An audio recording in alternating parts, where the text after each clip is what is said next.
Bro, amazing. Thank you so much. Guess what? What's that? Everything I said, nobody heard me. They heard you. Oh, okay. Dude, there was zero reason for this to be muted, and I look over and it's muted. It does this stuff naturally, man. Sometimes I'm so frustrated because I don't touch anything after the last cast. Well, hopefully I lost track. Hopefully I wasn't talking too long, but no, yeah. I think you were totally fine. Dude, you made up for what I didn't say. All right, Mr. Bennett, I got some stuff. Anyway, I want to reintro again. Just want to talk a little bit. So let me see if I can back this up. Bennett Forrest is an amazing real estate agent now, but he grew up in Atlanta. And I found some stuff about him and his high school stuff, which was fun to find. I located his yearbook. I have a baby picture for you. But one of the things that I wanted to compliment you, which I didn't compliment, obviously I did, but nobody heard me, was how amazing you are at creating and organizing these groups. And I, on behalf of the Dad's Business Group, I want to thank you so much for putting that work and effort into creating these groups. And the ones that I went to, there's just amazing fun, the connecting with dads. And just like you said, that social aspect of it that we kind of miss because, I mean, we all have friend groups, but it's rare to have a friend group that also understands how to run a business and manage a business. But so again, because nobody heard me, I want to say it again. Thank you so much for that, man. You got it, man. Yeah, it's fun. So, all right. So you grew up in Atlanta or Marietta, right? Yeah. So Marietta is a suburb of Atlanta. It's actually where the Braves play. It's a pretty well-known suburb, but but yeah, my dad is actually from Westchester, New York, and my mom's from outside of Philly. So I was one of the probably hundreds of thousands of New York transplants down to Atlanta in the mid 70s. My dad worked at ESPN. So I was, I guess, first generation Atlantan. And yeah, I spent my childhood growing up from 1975 through when I went to college in 94 in a suburb of Atlanta. Caught me off guard. I was almost expecting you to keep going. Caught me off guard. So tell me about your high school. Your high school was Walton High School. And I promised that we were going to show a baby picture, and I do have one. Okay. Fingers crossed this works like a thing. I mean, we didn't have social media back in 1994, so I don't know where you're getting this stuff, but is that not you? Wow. Oh my God. Yep. Wait a minute. Does this count? This is out of your yearbook. My question was what happened to you on your picture day? Oh my God, that is so funny. Yeah, I remember writing this bio. Yeah, I actually, I think I skipped school that day, senior year, and I missed the yearbook page. You sure did, because it was hard finding you. Yeah, there was something going on there. It was something with my slacker teenageness. I know it had something to do with that, but yeah, I did fill out the little bio. So, but I thought it was blank. I don't remember the baby picture in the yearbook. So thanks for showing that. Yeah, there was quite a few baby pictures in the yearbook. And then of course I wanted to get your high school picture because it's going to make funny, but I did find a really old picture of you, but I'm not going to show that one, but you look really good. Oh, thanks, man. Yeah. You look good. You're a cute kid. Sure. So anyways, tell me about your high school. Like in your, during that time, there's always that, like, because I remember we had a little small conversation saying that, things weren't always easy during high school. Well, yeah, I mean, growing up was a challenge. My dad passed away when I was 9, very suddenly, so kind of early 80s. And so, yeah, I mean, just growing up with a single mom and a sister, without a male role model in the house was very challenging for me. My mom did an amazing job. She was great. But yeah, by the time I got to high school, I was kind of like, I was not academic. I was in kind of the advanced classes in elementary and middle school. But once it got to high school, the advanced classes were not, the gifted classes weren't just about doing kind of brain teasers and analytic fun problems. It was actual work. So once the classes got hard, I sort of checked out and just really just try to get through high school. I had a small group of friends. I wasn't an outcast or anything like that, but I was kind of over kind of living in the same house my whole life. I was kind of over just the conformity that public school requires. And I just didn't know what I wanted to do. So high school was just challenging from a sense of, not having any direction and not having kind of any clear goals. Luckily, I was able to coast and get decent enough grades and actually get a somewhat decent SAT score. And that's how I got into Penn State, where I went to college. But yeah, high school it wasn't a bad experience. It was just kind of going through the motions, and I was just bored, I guess. I identify with that tremendously, because that's exactly what I did in my senior year. I felt at the beginning of my senior year, I had that same sort of experience of, geez, and I don't want to do this. I don't know, blah, blah, blah, and as you said, things start to get harder, and you have to put more work in. And I don't want to say my dad wasn't around, but he wasn't really around. It wasn't until later on in life where I had my dad a little bit, but he was I didn't have a father figure. I was mostly in a single mom. So I understand where you're coming from, because you don't realize what you're missing until probably 20 years later or something like that. You know what I mean? So I completely identify with that. So tell me now, so you're a teenager, you're a senior, you don't know what you want to do. High school's coming, you finally graduate, and what was it feeling like getting into Penn State? Because I mean, like, considering that you were like checking out of high school, and I felt like it was kind of a roll of the dice. What did it feel like when you got into Penn State? Yeah, well, yeah, I mean, I remember there was a part maybe in my junior year where I actually was like, I don't even know if I want to go to college, but it was I mean, it was like, what else am I going to do? I wasn't going to go, get a job right out of high school. I wasn't qualified for anything. So yeah, when it came time to apply for colleges, again, my mom had grown up outside of Philly, so she had gone to Penn State. Honestly, I really liked the football team and just kind of the big school aspect. And I liked the idea of getting as far away from Atlanta as I could. So, I was able to kind of, again, my SATs got me into Penn State, the main school, but my grades kept me at what's called a branch campus. Sort of like, UConn Hartford used to be in West Hartford, a branch campus of the main university. So I was in there and I had to go to a branch campus for a year. But what that did is that was actually a smaller entryway into the school, because there was only 25 students there, 2,500 students. And so I was able to meet like a core group of friends. I was able to kind of ease into it. But the main reason I went there is because, and we actually had a really good media production department in my high school. Again, this was, early 90s, but we had computer editing.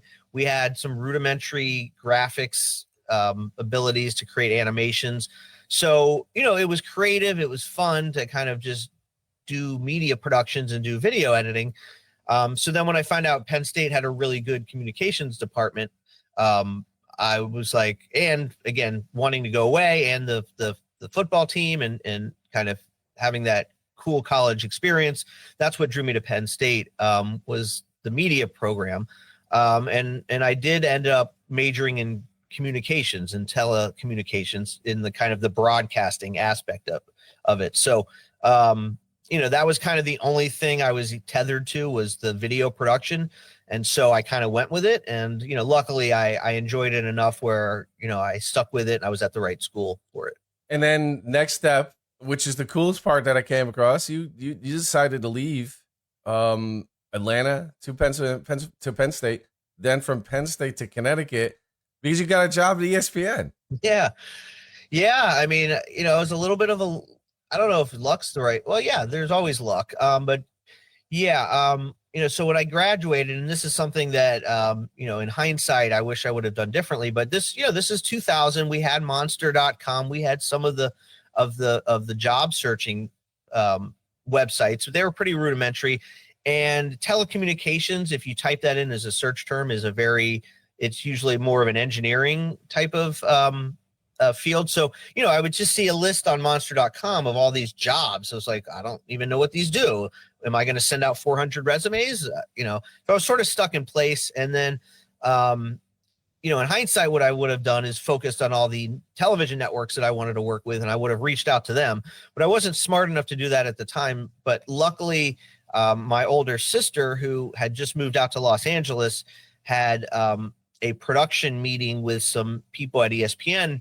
So back in the turn of the century, ESPN was getting into more kind of entertainment, fictional sports entertainment, more stuff that was,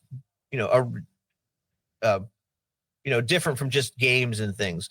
So they were meeting with a film company that my sister was working with. She called me up and said, "Hey, I'm meeting with these guys from ESPN, and shoot me over your resume." And that was kind of the best thing that ever happened, because a few weeks later, I got a call from whoever she gave the resume to, and invited me up for an interview at ESPN, which the headquarters are right here in Bristol, Connecticut. And it's only about a 5-hour drive from Penn State. So I sort of fell into an interview at ESPN. And I was like, well, I'm not going to screw this up. And I made sure that I, was prepared for the interview, and, ultimately got the job at ESPN in, late 2000. What was that feeling like? First of all, there's two major feelings that must have happened, because anybody who is of our age understand. And the fact you use this term turn of the century, at first I was like, yes, yeah, we did. You're right. We went through that. For a second, I was just like, oh, that makes me feel so old. But anyway, so we have to remember that the opportunities were a lot less after high school, after college, in our age bracket, because the internet was just coming around, and a lot of kids don't quite get this, but they can easily just grab this information very quickly, and even on their phones, basically. But for us, it was who you knew, and that's exactly what you pulled off there. So first things first, when your sister called and said, "Hey, I got you an interview with ESPN," what was that feeling like? And then when you got the job, tell me about that. Like, how excited were you? Yeah, I mean, it was really exciting because again, not having the foresight to even think like, well, now I would, kind of teach my son, think big. Like if you want to get a job in banking, like what are the top 5 banks that you would want to work for?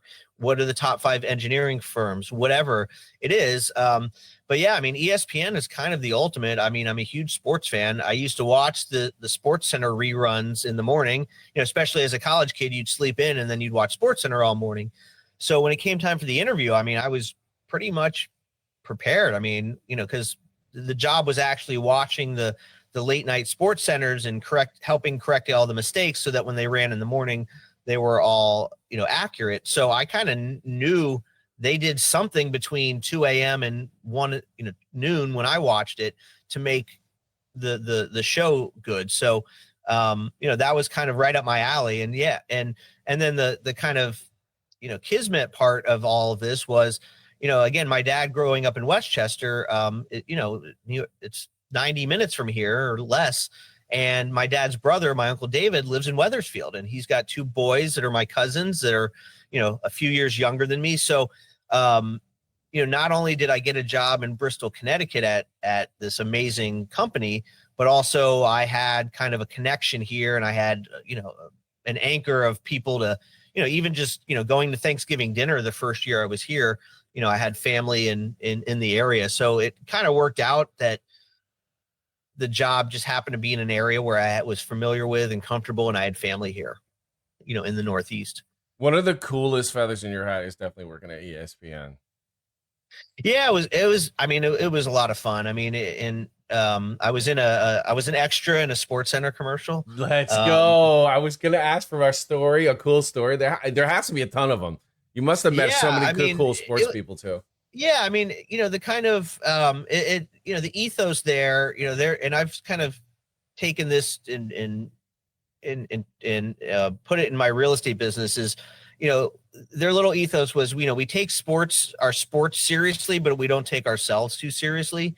And that kind of irreverent, we're fans, just like you, we're just obviously going to package it in a professional way, was just really exciting. I mean, it was really, obviously the best technology and the marketing and everything. So, really a really great place to work for most of my career. The last year I got moved into a different department. It wasn't fulfilling, which is ultimately why I left. But, for 6 or 7 years, it was an amazing place to work.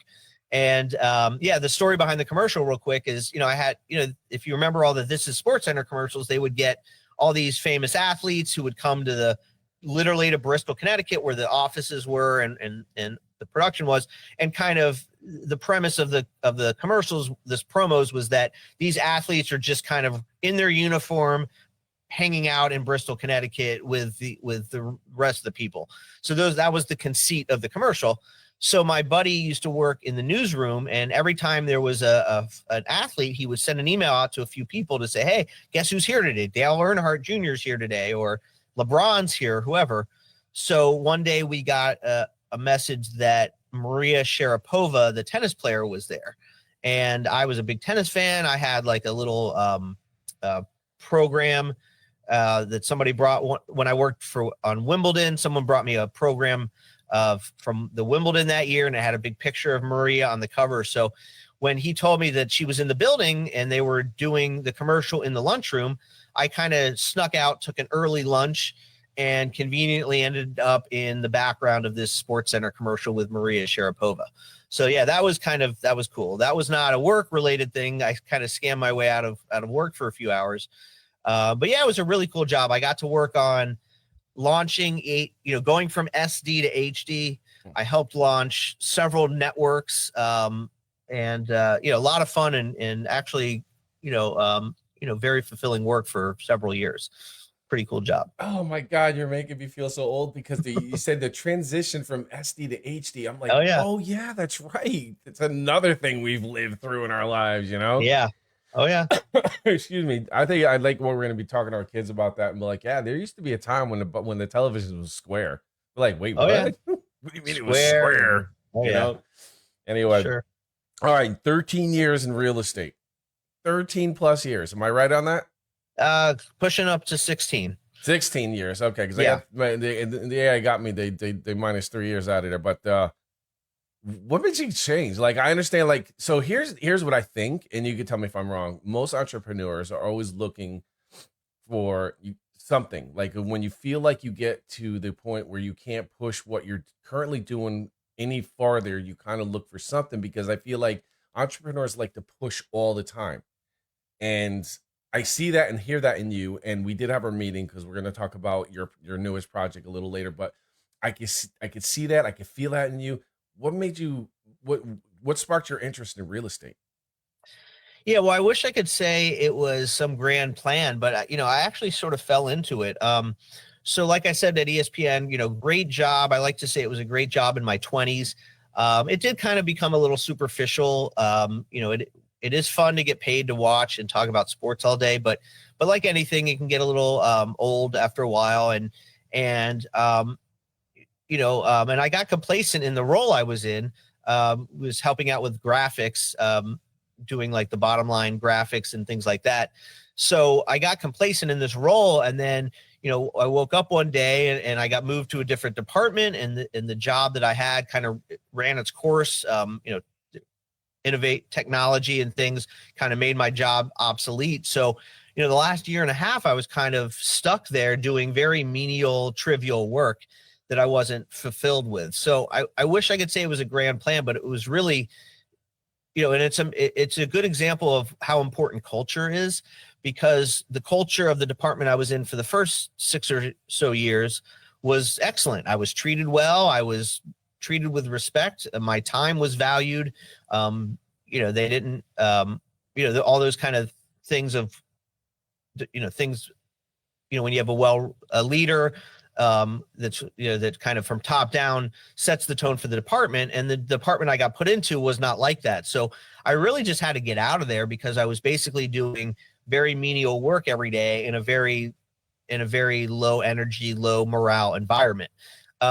So then the kismet part of, like I said, I'd moved to Connecticut where I had family, and then I'd subsequently met my wife, who is from Long Island. So kind of, it was time to leave ESPN, and I had nowhere to go. I wasn't going to leave Connecticut. So I really had to find something in Connecticut that I could do without a lot of training, because there wasn't really any. I couldn't just go next door to the TV station next door. So I kind of fell into real estate as a get rich quick thing, honestly, because again, I didn't know what I wanted to do. I left ESPN in 2008.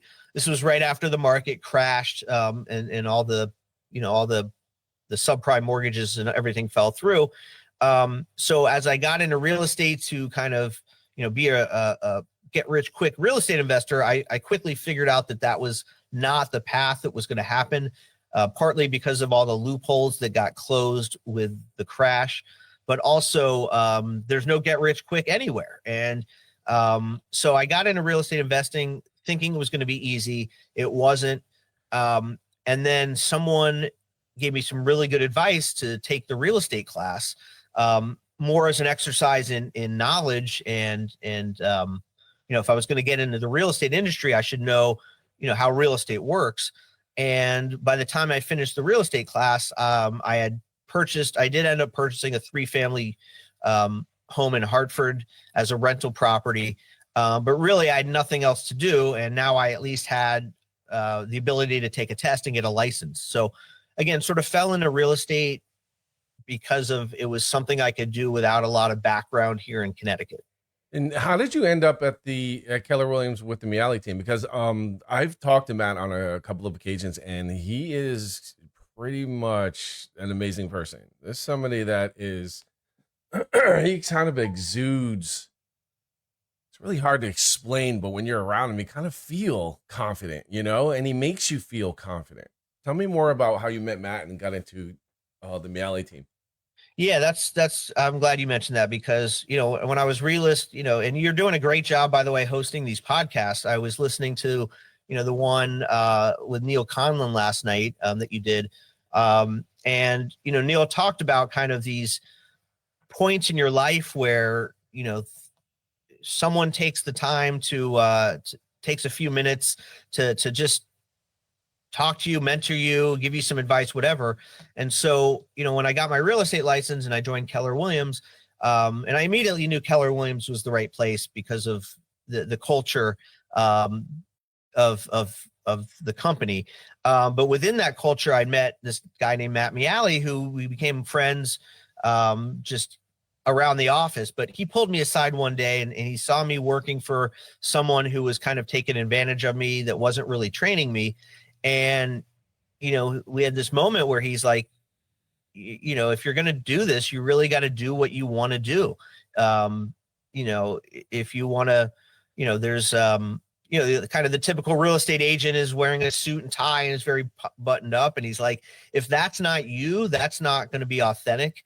And maybe that is a path to higher commissions, but if you're not happy being that persona, then it's not worth it.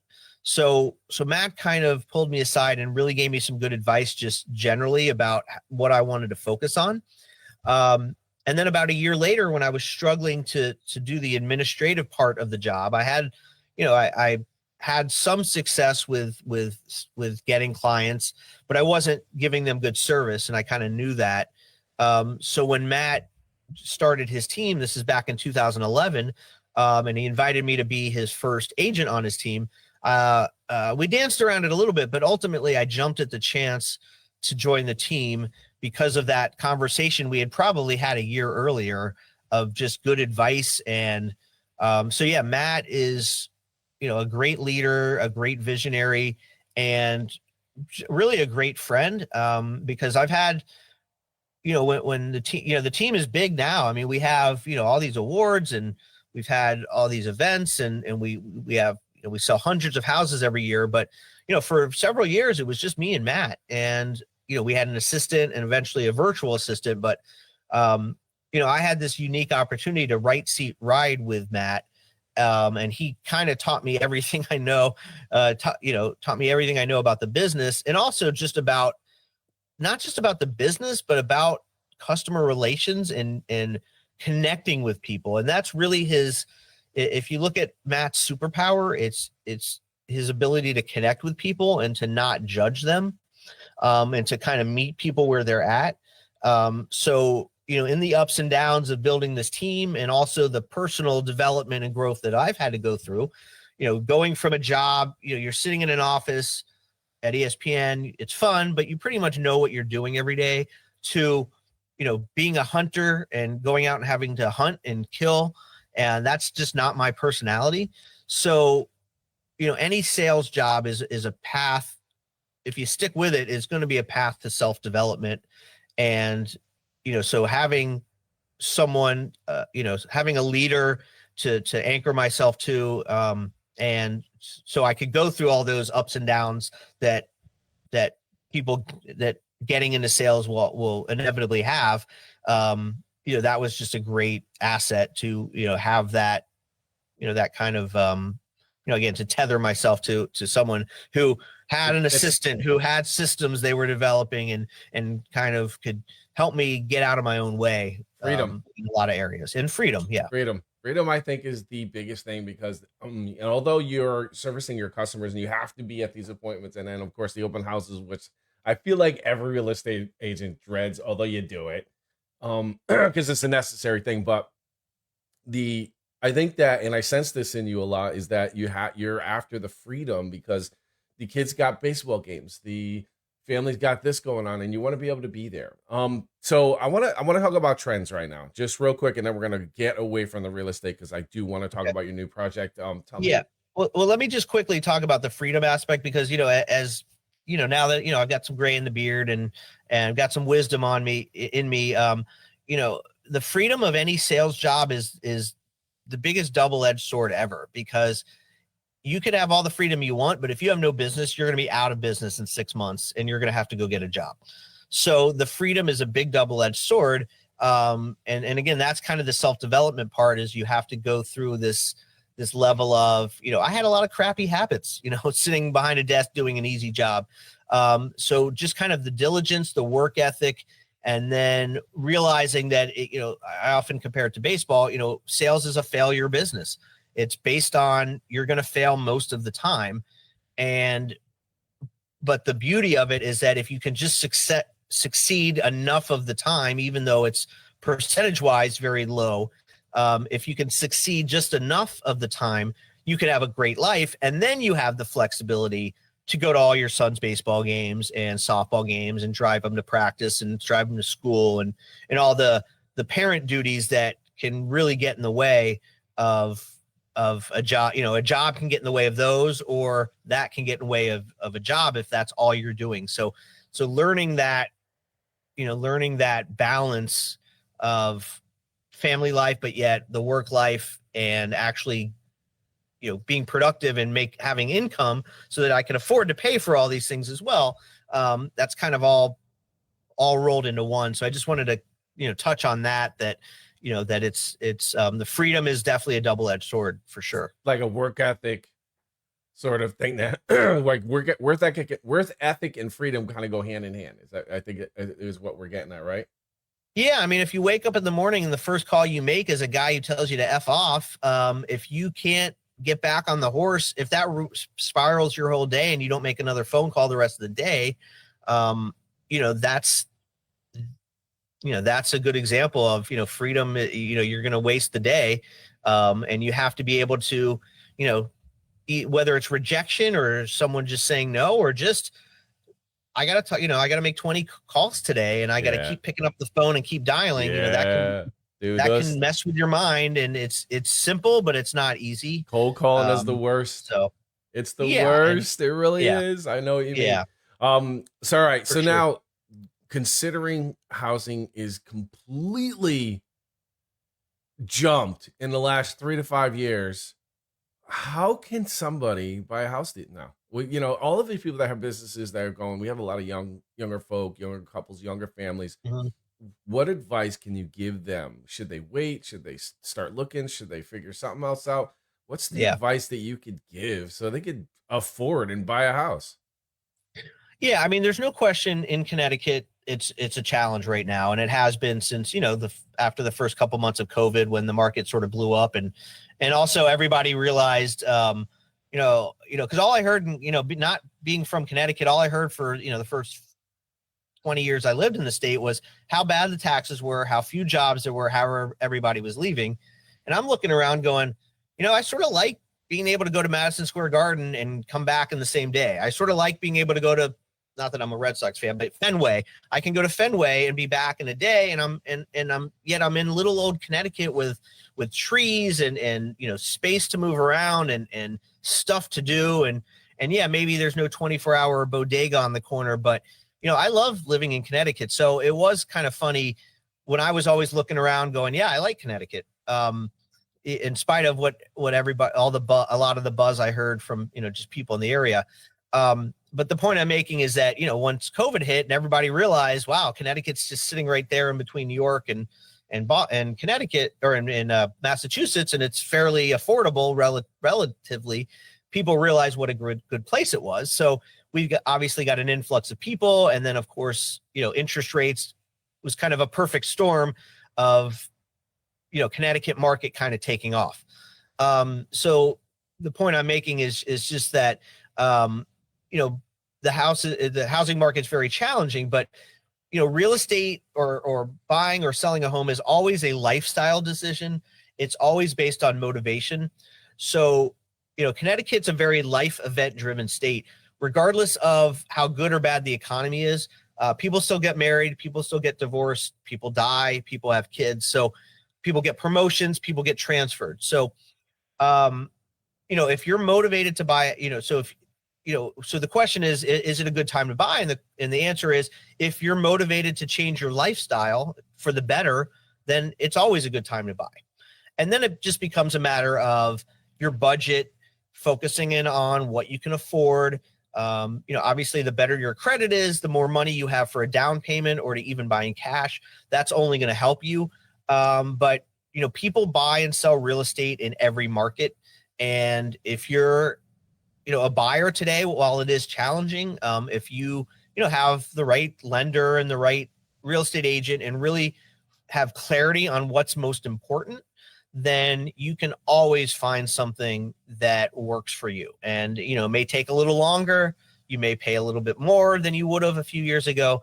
But if you're motivated to, if you're, the example I always use, if you're, newlyweds and your wife's pregnant with twins and you're living in a 1-floor studio, you're going to buy a house. You're going to make the best decision you can at that time, because your life is going to be better if you buy a house. So just real quick, and then we're getting late and I do want to talk about your new project. If a person were to want to buy a house, I feel like the average cost is about $500,000 in Connecticut. It's probably more, but a normal raised ranch style. The median sale price in Hartford County jumped. It used to be in the 230s. Now I think it's closer to 350. So okay. Yeah, the median price in Hartford County is about 350. If you go down to obviously Fairfield County, it's going to be a lot higher. Right. But yeah, that has jumped 30% in 4 years. So how much, so for those in the group that are looking to make a move on buying a house in, because there's, like I said, we have a lot of young guys and they may or may not own a house, but what do you need? Well, how much cash do you think I need in my pocket to make a move? That's a good question. I mean, from a loan perspective, there's, house pricing, the housing market has not been affordable, or putting a big cash down payment has been a challenge that preceded COVID. So there's a lot of government programs in place. Everyone's heard of FHA loans or all different types of loan products that allow you to put a low percentage of the purchase price as a down payment. Some cases zero down, but typically in the 3 to 5% range. So, even a $400,000 house, 5% of that is a lot lower and manageable than 20%, which was kind of the traditional model. That's what I was sort of kind of getting at, because and I've done this because I've done the 3% down. I was able to get the loan. My purchase price, however, was $276. And obviously you helped me sell my house, and we did really well. I'm not going to talk about too much of numbers, but and I want to personally thank you for that. I think I did, but I'm going to publicly thank you now. Oh, okay. for helping Yeah, me it get was. through that, because that was we had some spice in that one. We had a Yeah. little bit of spice in that one. Yeah, and not and everyone thinks their deal's the worst. Yours was pretty relatively easy compared to a lot, but I'm glad, You're obviously very kind, because I know it wasn't. yeah, well, it's also I'm glad you mentioned that. I mean, my job as a real estate agent is to kind of be the Sherpa that gets you to the finish line. Oh, you were that Um, for me. You were definitely that. and we don't know what problems are going to come up, but they will come up. So yeah, part of it is just, staying even keel and helping the client make the best decision at each point in the process. That's kind of what I focus on. And so I'm glad to hear that for you, that, you know, you got through it. You got through what was a challenging deal. That was That I exactly it. helped You you were through that. I'm really happy, but in the grand scheme of things, yours was nothing. So Oh, well, let me tell you, it felt like a lot to me, and you were yeah, definitely of my course. Yeah. Sherpa, because and not Yeah. just in that transaction, but then, and I think over that, I think we became closer friends over that period. I Absolutely. think that's Sure. really what kind of got us to where we are. Yeah. Okay, you have a new project you are working on. I did do the website, and I just looked at it again this morning because I saw that you had some additions done. My team, I love my team. They're fantastic. They're out of Mhm. Canada. I use them a lot, but I'm always looking over everybody's shoulder, making sure everybody's doing their thing. And Mhm. your website looks very, very good. I'm Yeah. very Yeah. I happy with it. mean, And I'm very excited about your project too. So yeah. tell us Thank what's going you. on. Yeah. So that's it's been a really interesting 6 months. So and I do also I want to give another shout out to Neil Conlin. So Neil Conlin, if you don't know him, his presence is felt in the group. Just go to the Facebook page and search. You'll see Neil is his fingerprints are all over it. But as I was, let me back up. So in April, my family went on probably the most epic vacation we've ever been on. We went to the Grand Canyon out in Arizona. Just happened to be the Final Four was in Phoenix that weekend. So we visited some family, visited some friends, went to the Grand Canyon, and went to the NCAA championship game. And we're not native Connecticutians, I guess, but obviously, to take my kids to a championship level sporting event that happened to be the team, our hometown team, was really a special vacation. And the whole vacation, I was like, I just wanted to capture that feeling of the vacation and bring it home with me and bottle it up. And that really got me thinking about what can I do to kind of make my memories, last a little bit versus, now you're back in the routine and now you've got a bunch of pictures on your phone, but you're not necessarily reliving that awesome vacation every day. So that was kind of the genesis for my mindset of the shift. And then I have to thank Neil Conlin for helping me kind of get there, go through like the personal introspection of what I wanted to do. And so what I stumbled upon is this industry that's up and coming industry of photo managers. And basically what a photo manager does is they help you organize, consolidate, and protect all your photos so that number one, if your cloud service got hacked and you lost your photos, or if your hard drive dies, you don't want to lose all your photos. Anyone who's, obviously we're older, we remember what it was like before 2008 when the iPhone came out, but anyone who's, lived the majority of their growing up or their adult life with iPhones only knows digital photos. And, so keeping those memories alive and not losing your whole photo library because your hard drive crashed, is one of the big things that a photo manager does.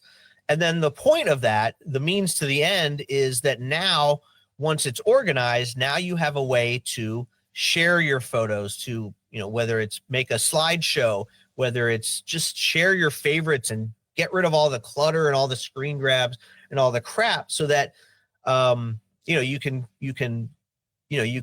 find what you're looking for. So if you're at a party and you want to show someone a picture from 4 years ago, you want to be able to, you don't want them looking over your shoulder while you scroll through hundreds of pictures. Or if you want to find, any kind of picture in your history, you want to be able to easily find it so you can actually enjoy your photos. And so through the exercise of, realizing that this was important to me at this stage of my life with my kids, and kind of remembering all the fun things we're doing, and just wanting to, I really just had a creative itch that I needed to scratch.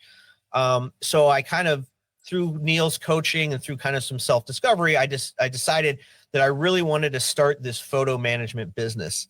And the beauty of it is that, and this is the beauty and the gift of real estate, is that, back to the freedom part, is I am not going anywhere in terms of real estate. Like, I'm still an active full-time real estate agent on the Meali team.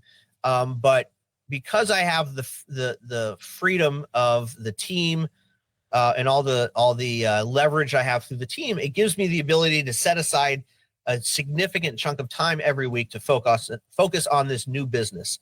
So I'm able to do both, without having to make the decision one or the other. So that's the business that I'm starting, is a photo management business. What is the name? Because me and you worked on this for a bit.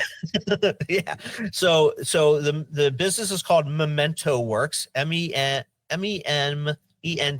Works.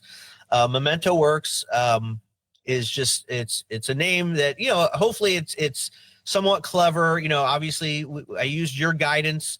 The best advice you gave me was pick a name that you can get the URL for. Yeah, right. Shorten URL, because a lot of people will have, like, health and wellness, Hartford County CTLLC.com, and I'm like, there's no way you could tell somebody that. And here's a rule that I always give to people, and I'm just gonna, if I can insert a little bit of my advice, is Please. If you cannot shout your URL while passing another car and still get the entire URL out, it is too long. Oh, that's good. Yeah. Yeah. So I think we talked a little bit about that. And so we came up with mementoworks.com. Well, yeah, but I have to give my family a lot of credit. My daughter, oh my God, yeah, Jillian. My daughter is my creative director and kind of my second set of eyes on everything. But yeah, but it's a good example of the power of dads in business. So through dads in business, I met the coach Neil. I met the great web designer or web host Glenn Morano, and all the behind the scenes things that you do to help someone get a business off the ground. So when I had the idea and it was time to, all right, I need help. How do I start this? How do I get a name, a website? You were my first call, and you've been invaluable in helping me kind of set everything up. I appreciate that, man. Thank you. And then, then all the, the 15 years of being in real estate, of the business ownership side of real estate, has helped me kind of know what to do. It's sales like anything else. It's a cool idea, and everybody I talk to loves it. But at the end of the day, I've got to now be an evangelist for my own company, and I've got to be in sales. And guess what? I've got to cold call some people, and but also talk to my friends and family in this book of people that I've, this of relationships that I've developed over 15 years, deep, being able to tap into that immediately is going to be invaluable for me. And then of course the dads and business resources as well. So it's, again, I have you and Neil and a lot of people in dads and business to thank for kind of, and Matt Meali for supporting me in this, and that kind of thing. So yeah, it's been great kind of coming up with this idea that came from, just a thought I had on a vacation back in April. And now I'll be hopefully launching the website this week. Yep. Yes. Actually, the last I saw, I think we're about 99% there. We had to look it over, little tidbits here and there, but I was looking, like I said, I was looking at it this morning. Jeriel and the crew did an amazing job. Thank you so much, Jeriel, and the team up in Saskatoon, Canada. Bennett, my boy, thank you so much for being on the show today. This is awesome. Yeah. I hope I didn't talk too much. No, I tend to be a little long-winded, but I'm just really excited to share. I'm at the age where, and my kids are a little older. We're having the most amazing fall ever. Every year of being a parent, it gets better and better every year, but we're at the stage now where the kids are a little more self-sufficient. We're able to, softball and baseball, and the weather's been great. And all that kind of stuff. So, it's really been an epic kind of summer and fall for me. And it's nothing more than just, Park Road Parade, followed by baseball game, followed by pep, football game where my son's in the pep band. Like, it's not always going to the Grand Canyon, going to the championship game. Sometimes it's just spending a nice fall day with my family. Like, that's as good as it gets right there. So, it's really a good time in my life. And I feel I'm at the point where I can hopefully share some wisdom. I just turned 49, so 50's right around the corner. So being able to, impart some wisdom on younger dads and lean on the support, it's been great. Doesn't have to be younger dads. I've taken a few pieces of advice and taken it to heart. So it's not just younger dads. There's a lot of us that are in that age bracket. They always say, old dog, you can't teach an old dog new tricks or something. No, that's wrong. You better learn. Yeah, you better learn new tricks if you don't want to get left behind. That's for sure. I came from the generation of people. I programmed my parents' VCRs.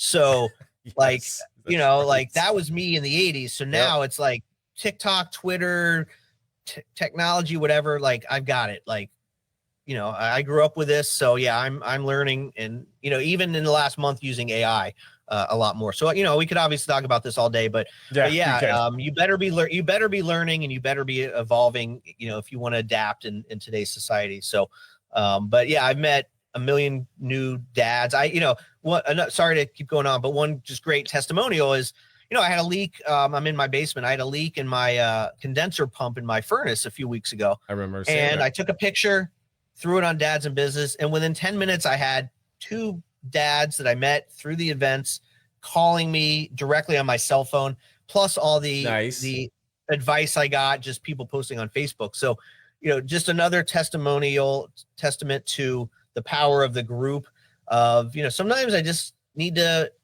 save $250 on a plumber's call by fixing it myself, because I have friends that knew what to tell me what to do, and I didn't spend any money. I just had to clean the pump. So that was a great testimonial. I'm glad to hear that, because when I saw the water, I was like, and immediately you go in your head, you're like, a new furnace, new water tank, new this, and you're like hundreds and thousands of dollars. But that's awesome. And to have, 8 to 10 dads within a half hour giving me good advice on how to resolve the problem, that's money right there. So, great group. And you're doing a great job with the podcast. So let's keep it rolling. Yeah, I know. And I appreciate all the stuff you do for the events, because I really enjoy those. Like I said, I have a friend group, but I can't talk to them about business stuff. They're just like, they're just not on that mindset. So it's nice to be able to go to an event and speak on business topics, owning a business, successes and how hard it is to achieve those. Because like you said, there's a lot of failure. Bennett, thank you, Brian, my bro. I appreciate everything. Just one other shout out to Brian Waddell, who obviously started the group. Yeah. He said on the podcast that you did with him, he talked about, when you're busy with family and job, you need to you don't have a lot of time for your party friends. If you're not in, party mode. Now, if you're in your mid-20s, then maybe your friends are the people you go party with, and that's great. But, at a certain point, you need to surround yourself with people that are on your level, because you don't have time for too many frivolous relationships. So, having relationships with dads that are going through the same thing, whether it's family or business or whatever, exactly, is a great thing to have. So, yeah. Thanks again, Bennett. I appreciate everything, and helping me with the house and doing the events and being a great person and part of the Dad's Business. I will probably talk to you sometime this week, because I'm sure because I want to have another meeting with you or the website and just go over a couple of things, and then that's it. Thanks again, my dude. Right. Yeah, thanks for having me, man. This is fun. Thanks. Thank you guys so much for watching. I know this was a long one. This was a really long one, but the stuff that is in this group, the people that are in this group, I hope you're getting great value from these casts. And again, we're going to change it. No more Monday motivation. Changing it to member spotlight. I also want to remind you that the week of Thanksgiving will be our last episode, so we'll have about 3 or 4. So I am done with the admins. I am done with the upper echelon. I have David Haverfield just texted me a few seconds ago. He said he could do November 11th, so that is the day for Mr. Haberfield. I think I say his name wrong. He's going to correct me anyway. Who's on next week? The sorry. There's a Put you on random the spot. voice out of nowhere. Yeah. Oh. I don't have anybody for next week, and that's what I was getting at. I want to get a member. Will, I know you watch a lot. I'd love to get you on the cast. It's now member time, so I want to get some of the members. And once you get there, start posting, start reacting, commenting on this. Let me know who wants to be a part of it. And again, well, we'll see you next Monday at 11 a.m. At 8 a.m. Thank you so much for watching. Have a great week. Let's crush it this week, fellas. And we'll see you next Monday. Thank you. Yep. Thanks, Glenn.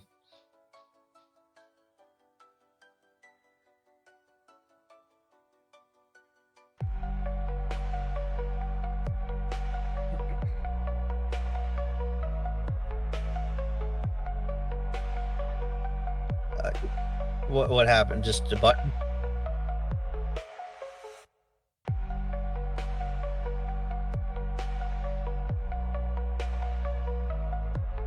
All right, I got you. Yeah. So we're off, right? Okay. I noticed, I didn't want to